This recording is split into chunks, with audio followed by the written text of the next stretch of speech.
1, Unit 3, WASH Coordination Platform, Roles and Responsibilities.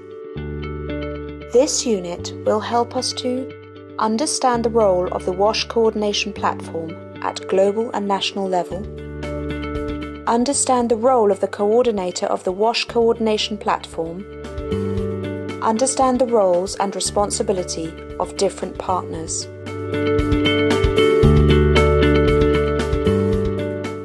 Daniel is now wondering what exactly is his role as a subnational coordinator for the WASH Coordination Platform is, and the role of other actors he has to work with. Patrick is an experienced WASH Cluster coordinator who is working now at the Global WASH Cluster. Daniel has planned a Skype meeting with him to clarify these questions. Hi, it's Daniel speaking. Hi, Daniel. We met at the last WASH Learning Forum in Nyangoma. I am the new subnational coordinator for Mali region. I need to better understand my roles and responsibilities and those of the other partners of the platform. Could you help me? Daniel, I remember you very well. You did a great presentation about the situation of the region of Mali. Of course, I'm very happy to help. Let me share with you a presentation that was done by the Global WASH Cluster. It is very comprehensive and gives a good picture about WASH coordination, both at global and national level. Let's start by the Global WASH Platform. The Global WASH Platform is an open and formal platform for humanitarian WASH actors to work together in partnership. The forum now consists of 32 full members comprising international organisations, United Nations agencies and international non-governmental organisations, civil contingency response agencies, academic institutes and donors also play an active role. At the global level, the aim of the cluster approach is to strengthen system-wide preparedness and technical capacity to respond to humanitarian emergencies by ensuring that there is predictable leadership and accountability in the WASH sector. Activities focus on three main areas: standards and policy setting, building response capacity, and operation support. For more information about the Global WASH Platform, you can visit its website www.washcluster.net. The Cluster Advocacy and Support Team, CAST, was established to carry out the responsibilities of the Cluster Lead Agency and is tasked with the day-to-day running and leadership of the Global WASH Platform. Based within UNICEF's Global Cluster Coordination Unit in Geneva, CAST represents the Global WASH Platform to the Cluster Lead Agency and external stakeholders, ensuring strong communications and representation. The Field Support Team, or FST, provides support to national WASH coordination platforms across a broad range of coordination themes, and with a focus on high-risk countries or those already facing complex emergencies.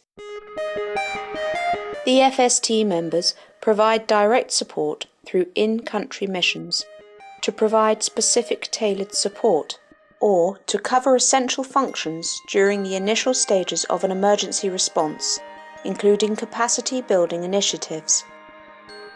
FST members are deployable for up to 12 weeks and can be hosted within any of the partner organisations ready to support WASH coordination at the national or subnational levels.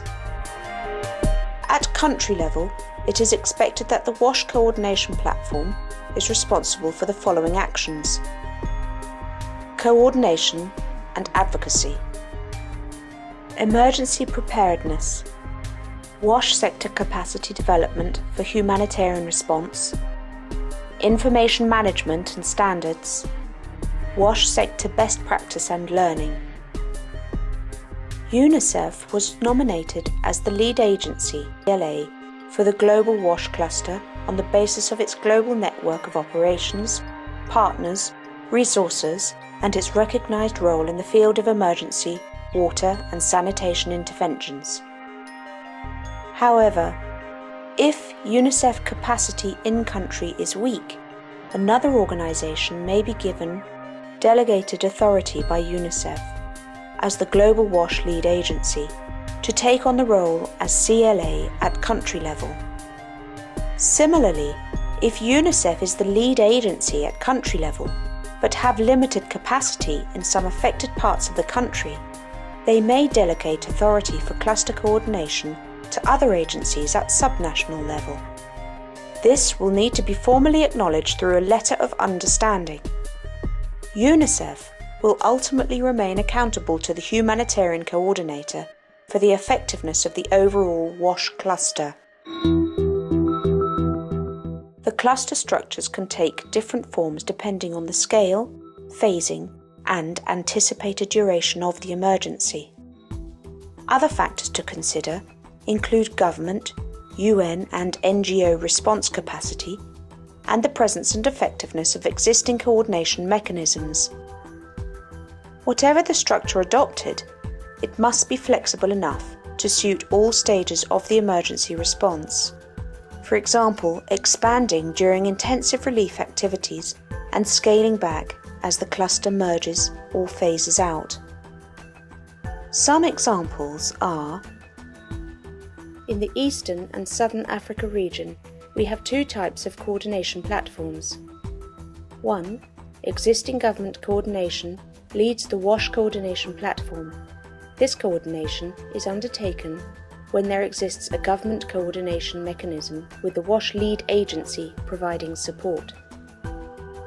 Advantages: it builds on existing structure, supports capacity building and enables rapid broad participation. Disadvantages: steering and decision-making processes may be slow. Authoritarian: they may not have support of key WASH actors. Examples of this configuration are Zimbabwe, Kenya, Ethiopia, Madagascar. 2. Coordination is established through the WASH platform. This coordination is undertaken when there is no pre-existing coordination mechanism.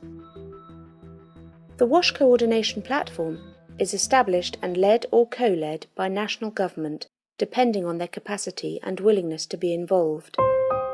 Advantages: rapid coordination and decision-making, impartiality and more equitable involvement of all actors, good capacity building opportunities. Disadvantages: time and effort needed in identifying and getting WASH actors on board, may be a tendency for international organizations to dominate. Examples of this configuration are Somalia and South Sudan. Subnational level coordination focuses on the detail of planning and implementation of WASH-related activities.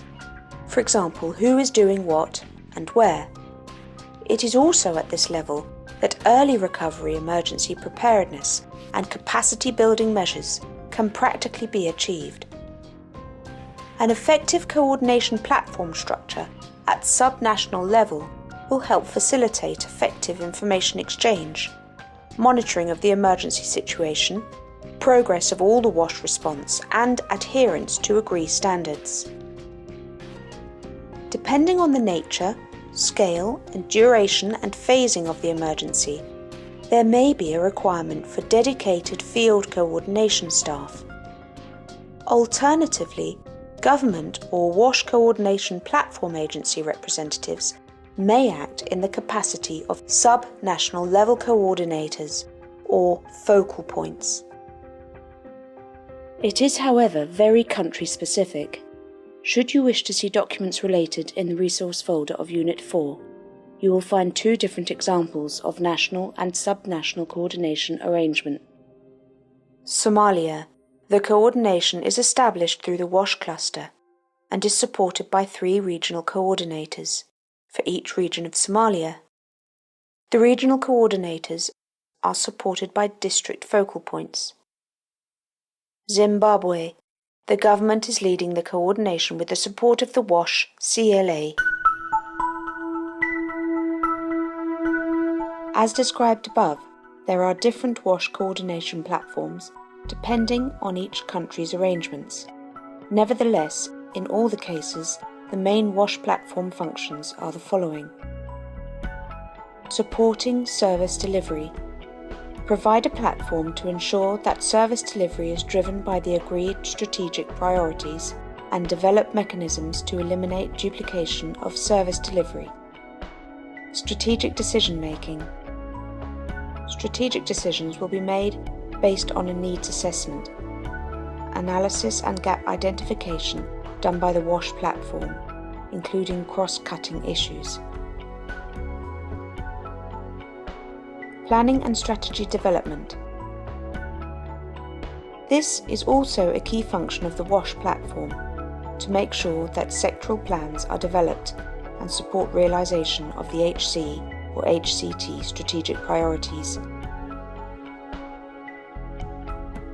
The WASH platform applies agreed standards and guidelines.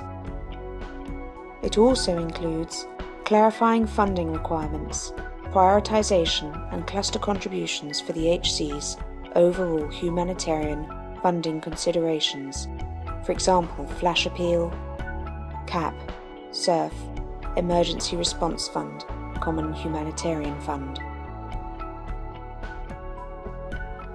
Advocacy. Identifies advocacy concerns to contribute to HC and HCT and/or government messaging and action and undertakes advocacy activities on behalf of WASH participants and the affected population. Monitoring and reporting. The implementation of the cluster strategy and results, recommending corrective action where necessary. Contingency planning and preparedness. In situations where there is a high risk of recurring or significant new disaster and where sufficient capacity exists within the cluster. Integrating early recovery. That is also an important function of the WASH platform, in order to ensure transition from emergency to post-emergency situation. In regard to the WASH coordination platform partners, it is expected that they 1. Endorse the overall aim and objectives of the WASH coordination platform. 2. Be proactive in exchanging information and reporting, highlight needs, gaps and duplication, mobilise resources, financial, human and material, engage with affected communities, and build local capacity. 3.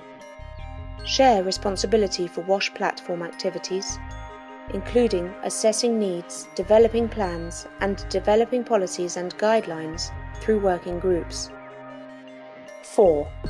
Respect and adhere to agreed principles, policies, priorities, and standards. 5. Work as a team. The national and subnational WASH coordination platform could also organise supporting structures like technical support teams to help with specific tasks, data management, resource mobilisation, advocacy, administration and logistics. Steering or advisory groups. SAG is responsible for developing and adjusting the strategic framework, priorities and work plan for the cluster. SAG membership must be representative of the overall cluster partnership. Technical working groups are task-oriented and time-limited.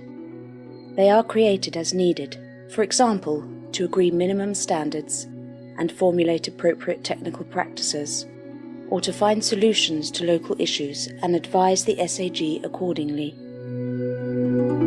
TWIGs are coordinated by a focal point or technical advisor nominated by the SAG and consist of the necessary technical experts, usually not more than 15 people. Could be useful in analysing problems, resolving concerns, and formalising principles and responsibilities.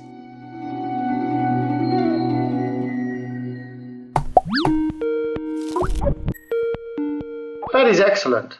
I think I now understand how the coordination platforms are structured and what is the role that I have to play. To be sure, not to forget your clear explanations. I will prepare a list of partners with their roles.